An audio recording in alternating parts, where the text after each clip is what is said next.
ሰላም ሰላም እንዴት ናችሁ? ውድ የአርሴ ፋሚሊዎች ሰላም ነው? ደህና ናችሁ? እኔ የምለው አካውንቴ ቪው ብቻ ነው ያለው እና ሰብስክራይብ፣ ፎሎ፣ ሼር አድርጉልኝ እና ማለት አይታችሁ ብቻ ፎሎ ስክሮል ነው የምታደርጉት እና ኮፒ ሊንክ ሼር አድርጉልኝ እና ምን ልል ፈልጌ ነው ማታ ሳይ የገረመኝ ነገር ልንገራችሁ። ቼልሲ ጆ ፔድሮን አስፈረመ። ቼልሲ ምን አስቦ ነው ግን?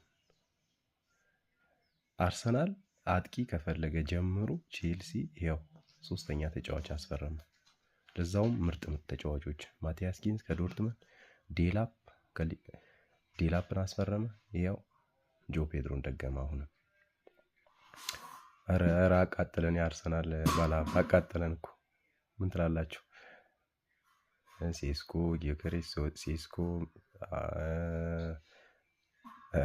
እኔ ግራ ነው ያጋባኝ። ማለት ሮድሪጎ አለ፣ አሁን ደግሞ ኢዚን አለ። እነዛን ተጫዋቾች ብቻ አስፈርሞ ሊጠፋ ነው ይሄ ሰውዬ፣ እያታለለ ነው ልበል። ግን ቀጣይ ዓመት በነገራችን ላይ ትንሽ እኔ የተለየ ሀሳብ ምን እንዳለኝ ታውቃላችሁ? እኛ እየፈራን ያለለው ሲቲ እና ሊቨርፑልን ነው። ግን ቼልሲ ማስኪ ነው በጣም ያሉት ተጫዋቾች በስርዓቱ የሚጠቀሙ ከሆነ ቼልሲ አሁን ያመጣቸው ተጫዋቾች በጣም በጣም አስኪ ናቸው። ቼልሲ ቀጣይ ዓመት እንደ ቀላል የሚፋታ አይመስለኝም።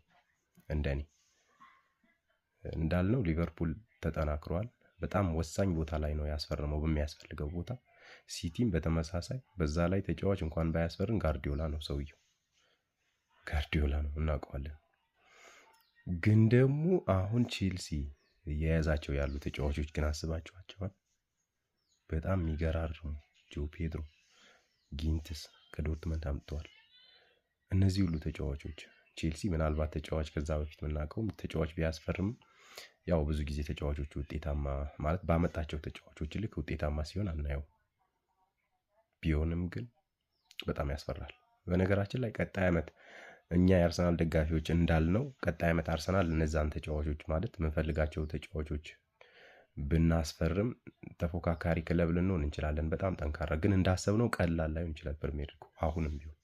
ምክንያቱም ሁሉም ክለቦች እያጠናከሩ ነው። ሊቨርፑል በሚያስፈልገው ቦታ አስፈርሟል። ማንቸስተር ሲቲ፣ ይኸው ቼልሲ፣ ዩናይትድም እቅዳቸው አንድ ተጫዋች ብቻ ነው ያስፈረሙት፣ ግን ያው እየተዘጋጁ ነው።